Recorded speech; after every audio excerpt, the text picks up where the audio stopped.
বিশ্বের সবচেয়ে বড় আশ্রয় শিবির কক্সবাজারের উখিয়ার কুতুপালং ক্যাম্প, যেখানে ঠাঁই হয়েছে লাখ লাখ রোহিঙ্গা।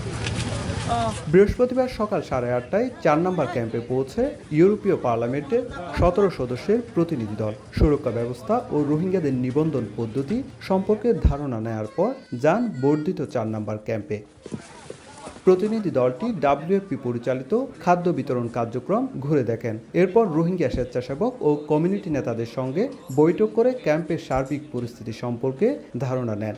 দুপুরে পরিদর্শন করেন রোহিঙ্গা শিশুদের শিক্ষা কার্যক্রম ও সাংস্কৃতিক স্মৃতিকেন্দ্র। বিকেলে কক্সবাজার শহরে ফিরে শরণার্থী ত্রাণ ও প্রত্যাবাসন কমিশনার মোহাম্মদ মিজানুর রহমানের সঙ্গে ৪৫ মিনিটের বৈঠক করেন তারা। এতে রোহিঙ্গা সংকট, সহায়তার বর্তমান অবস্থা ও তহবিল ঘাটতির প্রভাব নিয়ে বিস্তারিত আলোচনা হয়। বৈঠক শেষে প্রতিনিধি দলের প্রধান গণমাধ্যমের সঙ্গে কথা না বললেও শরণার্থী ত্রাণ ও প্রত্যাবাসন কমিশনার জানান, সহায়তা অব্যাহত রাখার পাশাপাশি ইউরোপীয় পার্লামেন্টে রোহিঙ্গাদের বর্তমান পরিস্থিতি তুলে ধরার আশ্বাস মিলেছে। এবং ইউরোপিয়ান ইউনিয়ন যেহেতু আমাদের এখানে সেকেন্ড লার্জেস্ট ডোনার, সুতরাং সেই বিষয়টা তারা তাদের রোল সম্পর্কে বুঝেছে।